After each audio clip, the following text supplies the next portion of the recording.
but he's a scary one. And in all seriousness, and we know it here, people have to get out. And just like that, Robert De Niro managed to ignite another political firestorm with a single microphone. Now I want to hear from you. Did he cross the line? Or did he just say what a lot of people were already thinking? Drop your... I'm going to say one thing. Fuck Trump. So apparently the internet woke up today and decided to replay this moment everywhere. No warning, no polite buildup, just a legendary actor grabbing a microphone and sending political Twitter into cardiac arrest. And the wild part, that was only the warm-up. I mean, he's so blatantly stupid. He's a punk. He's a dog. He's a pig. He's a con, a bullshit artist, a mutt who doesn't know what he's talking about, doesn't do his homework, doesn't care, thinks he's gaming society, doesn't pay his taxes. He's an idiot. Colin Powell said it best. He's a national disaster. He's an embarrassment to this country. It makes me so angry that this country has gotten to this point, that this fool, this bozo, has wound up where he has. He talks how he wants to punch people in the face. Well, I'd like to punch him in the face. This is somebody that we want for president? I don't think so. What I care about is the direction of this country. And what I'm very, very worried about is that it might go in the wrong direction with someone like Donald Trump. If you care about your future, vote for it. All right, so at this point, you're probably thinking that was the peak of the rant. Nope, because now he switches from insults to full psychological breakdown mode. And when he starts describing Trump's personality, it gets a lot darker. Before we continue, if you are new to this channel, please subscribe. 90% of watch without subscribing, it costs you nothing but makes a huge difference to us. Already subscribed? Thank you. Act in such a way. It's all out of insecurity. He's deeply, deeply insecure. He is a malignant narcissist. He's a socio-psychopath. He's created some new language as far as describing somebody in his mental condition. It's so frightening and scary, and he's dangerous. We got to get rid of him. So we've officially moved from roast comedy to amateur psychiatry. But wait until you hear the comparison he makes next, because suddenly the whole conversation turns into something that sounds like it came straight out of a mafia movie. You really worry that if he were to win again, and I'm not saying this like a far-fetched notion, if he were to win again, that he would not give up power? You know he won't. You know he won't. He even said it. He's never going to give it up. And anybody who deludes themselves in thinking that he is, shame on you. You have compared the Trump family to a gangster family, which is something coming from you. What do you mean? They are. Well, he because he thinks he's a gangster. He does everything like a gangster. I don't think that gangsters in that world would think much of him. Because there's honor among thieves. There's honor in anything. If you don't keep your word and do the right thing with people, no matter what profession you're in, you are going to get ostracized. And in that world, it's a little harder. And this is where the rant takes a turn most people didn't expect. Because now the question isn't even about Trump anymore. It's about the millions of voters who still believe he's secretly on their side. There's a big group of people in this country who believe that he cares about them. I am totally dumbfounded, baffled by that. I can't understand it. And it's a thing that we've seen over decades and decades. And he's a what's it? Tammy Faye and the other one. Yes. Same thing. Give us your money. Television. Yeah, television. It's just the same thing, and it's so obvious. I just don't understand. People could buy it. But according to De Niro, the bigger mystery isn't the supporters. It's the politicians in Washington who keep acting like none of this is happening. And the next clip is where he goes straight at them. Shame on those Republicans that don't have the nerve, the balls to go after him. What do they tell their kids? What do they tell their grandkids later when it's written in history books what their role is and what they did, and they allowed him to do this. He's an outright criminal, and they're still buying it. By now, the jokes are mostly gone, and the tone gets a lot more serious. because he starts talking about where the country is heading if this kind of politics keeps escalating. We're in a very bad situation. I remember you and I about 5-6 years ago talking down at the Spring Studios, something about, I said, what just happened just happened. No, it didn't. It didn't happen. It's all about truth. And what we have here is a denial of truth all over the place. And even the speech that he made after is insane. It's just insane, and I'm very, very concerned about it. I think we all are. It's insane. So that's why I felt I had to do something, say something about it, to go on record. And after all the chaos, all the insults, and all the warnings, he ends the whole thing with one final message. It's short, blunt, and honestly the most intense line of the entire rant. Watch this.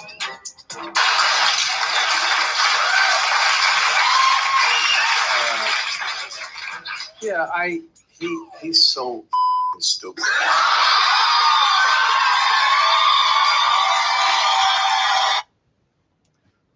Well, tell it how you feel. You know what I'm saying? You know,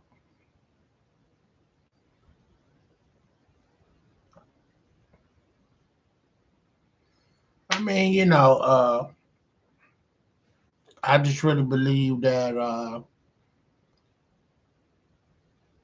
a lot of people, we damn sure didn't want this war.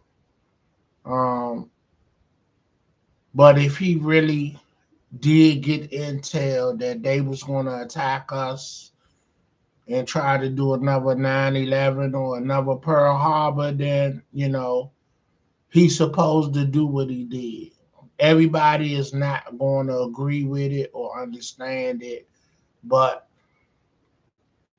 if this intel was true, if it was right, then we will thank him later for basically taking the first punch. Like somebody come in your face and they mouth and you know it's get ready to go down. So what's the point of arguing back and forth when you know a blow is going to be thrown? So you going to sit there and wait for the blow, or is you going to throw the first blow? You know what I'm saying? So, you know, uh, I hope this is what this is. We threw the first blow because we knew something was about to come down the pipe, and we threw the first punch, you know, if that was the case. But if you just really trying to just do something just to be doing it, you know, just to one up Obama, or, you know, because I keep bringing people back to that dinner, the state's dinner that Obama was speaking at, President Obama, and now President Trump. They were at a state's dinner while President Obama was the president, and Trump sitting in the audience, and he taking shots at Trump. And last thing he said, and then he dropped the mic. He said, "Yeah, Trump. He was Trump then. He wasn't President Trump." He said, "You're a man that like to control the narrative, but this will be a narrative that you'll never control. You'll never be on the highest level of power." And Trump just looked at him and said, "Oh, yeah, you think you special? I'm going to show you you're not special. I'm not even a politician, but I'm going to become president, and I'm going to show you." Damn if he didn't show him. He a two-term president, even though he been impeached. He got 34 charges on him that he going to make go away like it never happened. You know what I'm saying? And now he done won up Obama by being a war president now.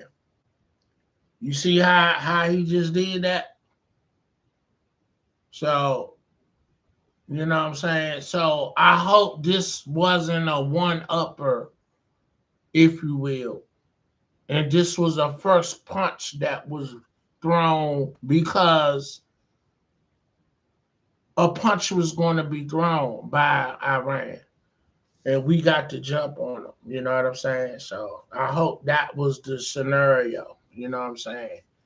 You know, you playing with people's lives. Now they talking about sending more troops over there and no ground troops. So now it done went from the air with the drones and the bombs. Now they sending troops over there. You know what I'm saying? And you know, it's going to be more soldiers dying of our American soldiers. You know, all because I want to be in power over you. You know, and I'm like, you know, again, if it's for the right reasons, we gotta back him if it's for the right reasons. But this man, President Trump, allegedly, you know,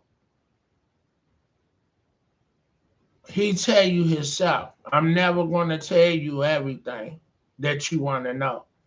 So basically he's saying, I'll lie to you if I need to and if I want to. So I say that to say you'll never get the full picture of what he doing and why he doing it. You just need to go with what he gonna say to you about this scenario in itself. You know, so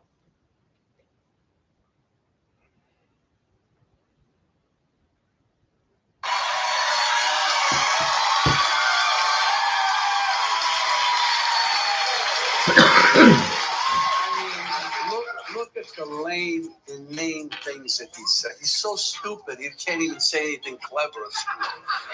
He's a moron. and this is Robert De Niro, the actor. You know what I'm saying? But he's a scary one. And in all seriousness, and we know it here, people have to get out. And just like that, Robert De Niro managed to ignite another political firestorm with a single microphone. Now I want to hear from you. Did he cross the line?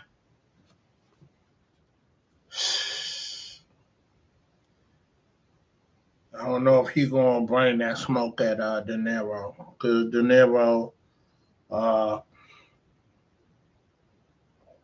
he been in the business a long time. He connected. He done played real life gangsters from the Godfather series, and so he is Italian, and he's a beloved person in the cinema world. So the people that he done played from Sicily and all, and from that world of the mafia world, yeah, you know, I feel he's okay. That you know, he got money. It's like, you know, if anything that will attempt to be done to him will be like a blackmail or something, or uh, you know, they'll try to get somebody to come out and say he raped them or something. So y'all see the new thing about Cesar Chavez. Now, three women that came forward and said that, you know, he victimized them. And then now the personal assistant, them years ago, she's co signing that them ladies might have been victimized because I was victimized by him. So, you know, it's real unfortunate. You know, they got a Cesar Chavez school in Lanham, Maryland, here in the DMV, and I never knew why dude was famous or why he was such a big deal. Cause I see him on shirts, a lot of people, and so he was like a radical, for farmers, and I guess he got legislations put in place and whatnot. So yeah, so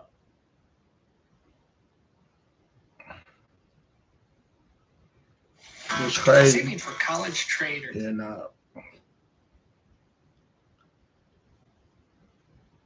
My thing is, again, after all the, after all these years, is what's been said, is what's being said about him credible after all these years? Even if it's not, people gonna listen to it and have their own judgment.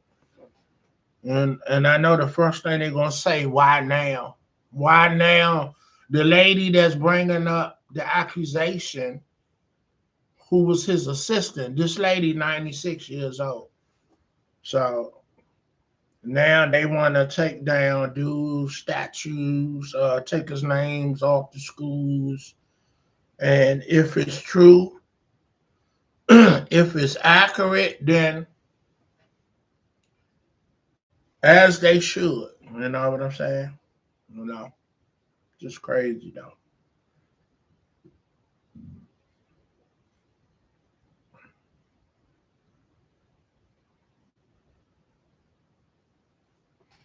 How about that Michael B. Jordan though, winning that Oscar? You know what I'm saying? Let me give you a little bit of that. You know what I'm saying? And what's crazy, they say his mom's lives right here in Maryland in Rockville. Uh, or did, I'm like, he big money right now. So I ain't got her living in a regular house, you know what I'm saying? That's not gated. You know, he's the new Denzel now. You know what I'm saying? So yeah. They said dude went to In-N-Out Burger when he got the Oscar to celebrate. And I think we was at that In-N-Out Burger in LA when we went out there in 2019 or 2018 when but it was 2018 because Nipsey Hussle got killed in 2017, and we was out there a year later. We even went to Slauson, and we saw his marathon store, the whole area. They had it not taped off, but it was sectioned off with black, like a black covering, like a netted like sheet around it, so you could see through it, and you know what I'm saying, you could see where he actually got shot and laid there. And it was a mural. It's an alley right across from where the shopping little center was at. He bought that whole little area, and so somebody drew a mural with him. With I got the pictures. I got to find the pictures. And then the checkered flag mural was across the street. And LAPD was all out there. They was playing his music. It was his birthday. We was out there on Nipsey's birthday in August. You know what I'm saying? And so that was just cool. We caught an Uber there, and that was tight. And so we felt the spirit of Nipsey, if you will. And we found the original gold gem, where it all started in Venice Beach, like maybe 4 blocks away. It was a little small gym. And the owner, I think, was a bodybuilder himself. And I guess, you know, he won a competition and came into some money and he opened his own gym. So, and the rest is history. You know what I'm saying? So, all right, but let me give you a little bit of Michael B. Jordan.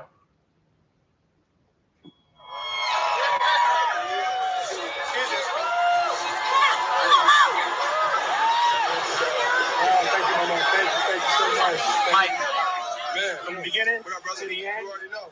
I'm gonna get one shot. Can somebody take this? Look at that. He's showing everybody love. He's showing everybody love with the Oscar. That's a big time picture. That's a big time picture right there. For sure.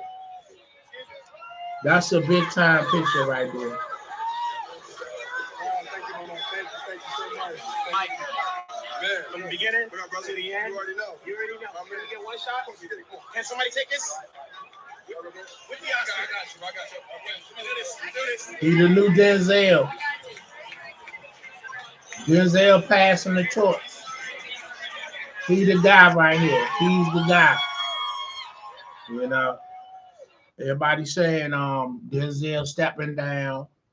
He been filming for 45 years, giving us great classic movies. So yeah, you know. So Michael B, Ryan Coogler, Forrest Whitaker, because Forrest Whitaker discovered Ryan Coogler, and Ryan Coogler, you know, somehow Michael B. Jordan got picked to play in his first movie that Ryan Coogler won a budget to do from USC, and Forrest Whitaker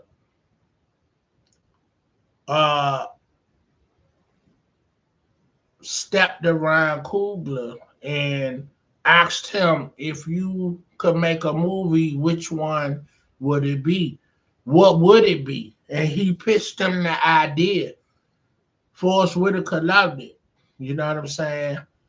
And y'all go check out Ryan Coogler, his storyline and his backstory about how he was a football player at a private Catholic Christian college trying to go to the NFL, and he was good too.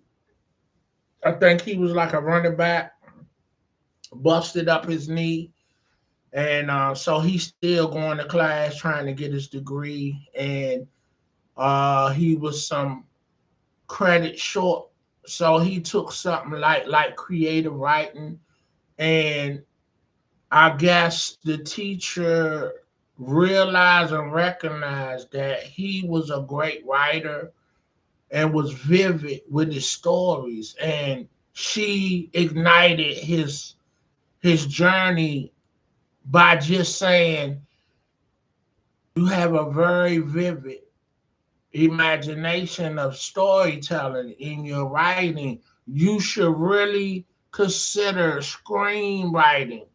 So with that being said, he won a scholarship to go to USC.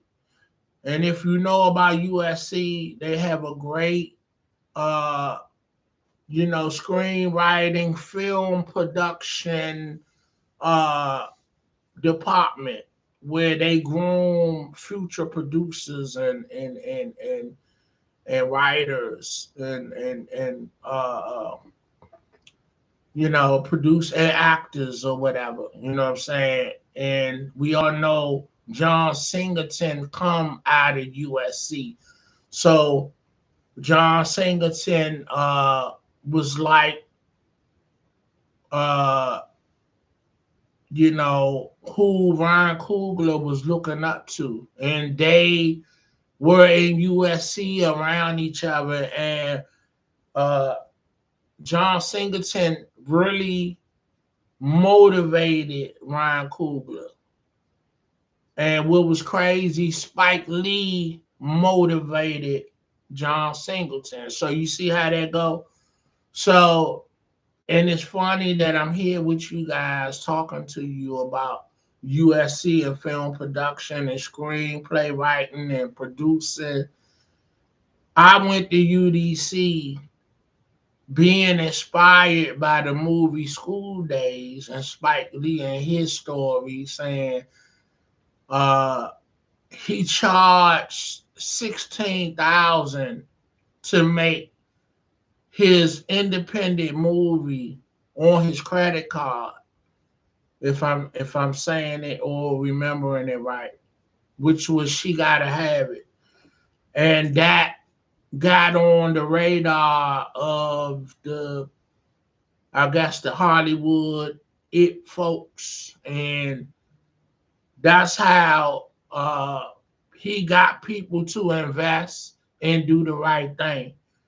No, School Days, or was it Do the Right Thing? It was Do the Right Thing, and then School Days was his next movie where he came to DC and uh, somehow fell into the go-go culture and put that in the movie School Days and made that Doing the Butt by EU and Sugar Bear, making that the key song and the song of the movie, the main song of the movie, you know what I'm saying?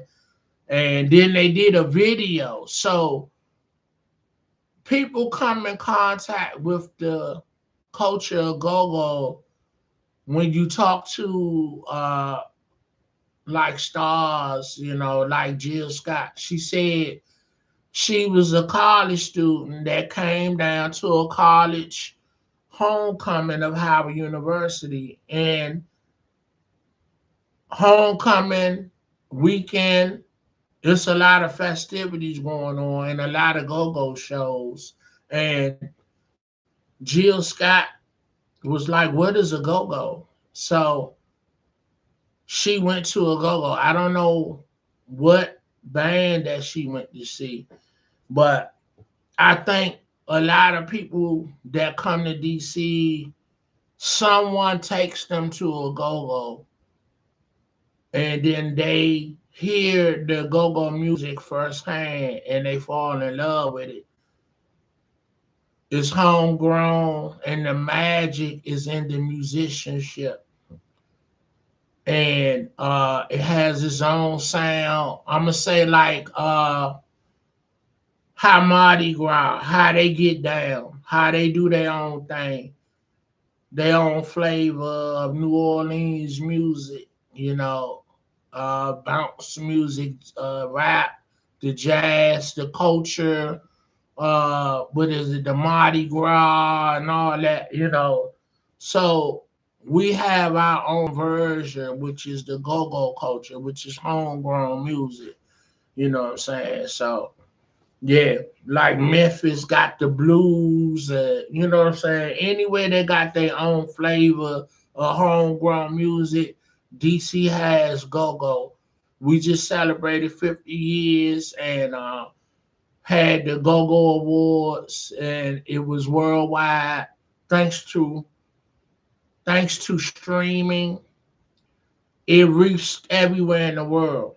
All the stars that were here that came out that connected with Go-Go in the early days, like Dougie Fresh, Curtis Blow, Herbie Lovebug, who was the producer of Salt and Pepper, you know what I'm saying, and all their early hits, you know what I'm saying. He was the brains behind the music, and you know,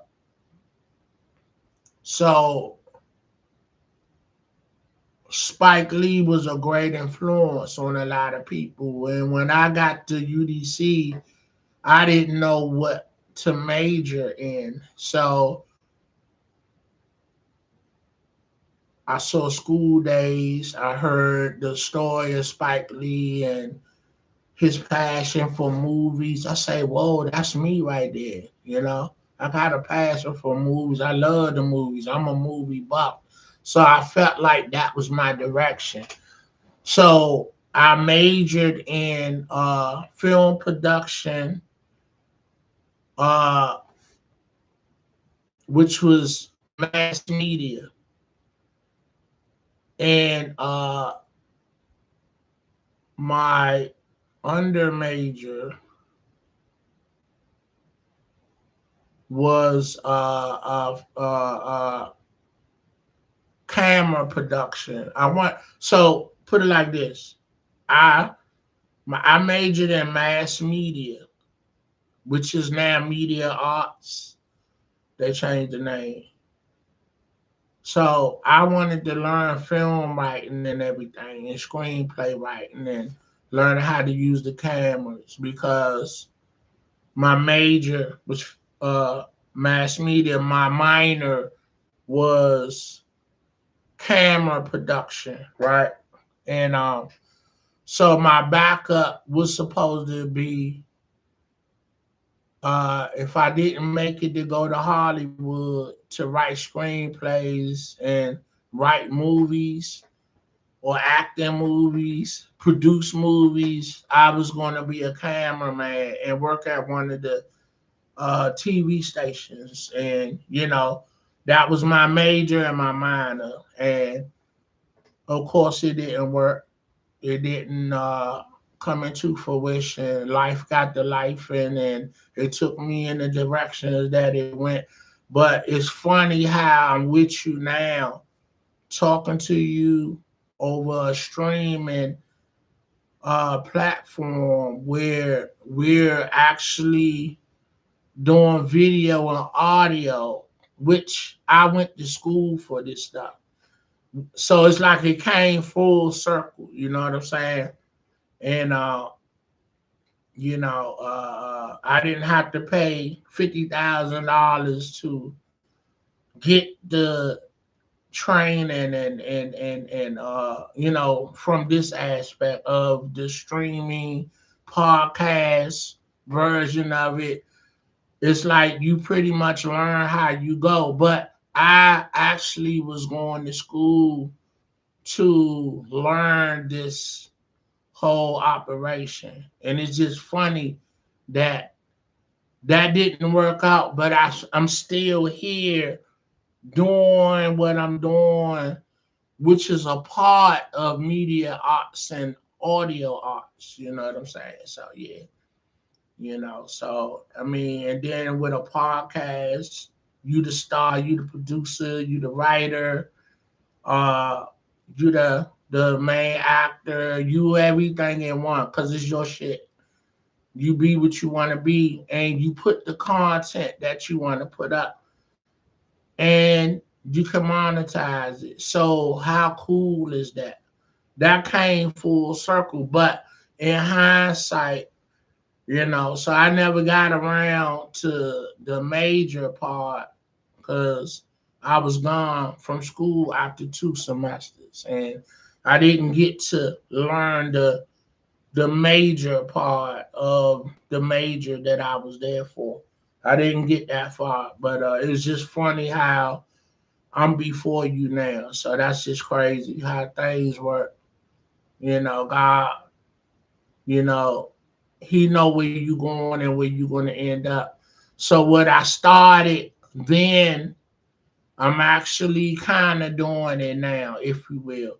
But if you had the money and the resources, USC is the school for screenwriting and production and producing. And you want to be a actor, they have a great program. And all the notables, again, Forrest Whitaker is a staple at USC, and Ryan Coogler won a contest and a budget to do an independent movie. And Forrest Whitaker connected with him and asked him what movie, pick 3 movies and titles you would like to make. And if I like it, I'm going to back it. And that was Fruitville, which was made in Oakland about the kid that got shot on the subway by accident. The cop pulled the weapon and shot him instead of the taser. So yeah. So that was I think that what took Michael B. Jordan and put him on the scene, and he got The Wire after that. Or did he do The Wire before? I think he did The Wire before. It was one or the other, you know what I'm saying? But that's really when I got my radar on Michael B. Jordan was Fruitville, uh, whatever the title that is, Fruitville, Ryan Coogler first film, and I really never watched The Wire. I saw it in spells, but I wasn't no regular on it, like that, And then basically, after they were on 5 years, and after it went off, people were selling the series, on the street. So I bought the series and was watching it, you know.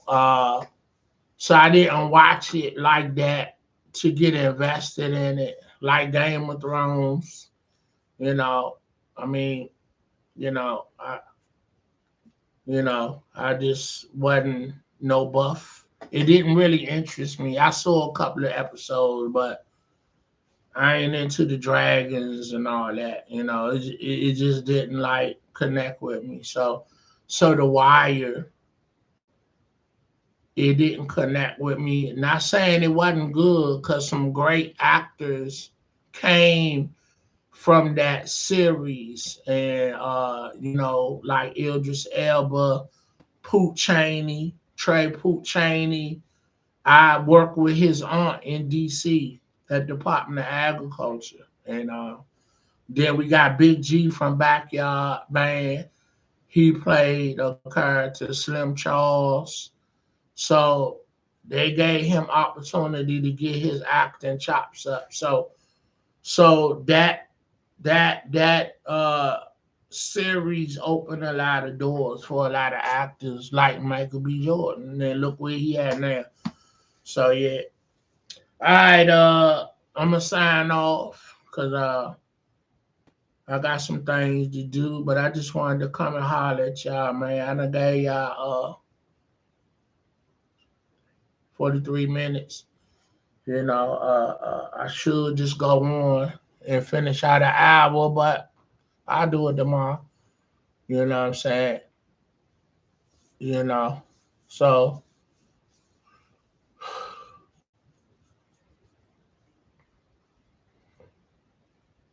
yeah, I'll do it tomorrow. All right. Peace out. Like, share, subscribe. This big day. Friday night, first day of spring. It's get ready to get warm. So hang in there. Summer right around the corner. Peace.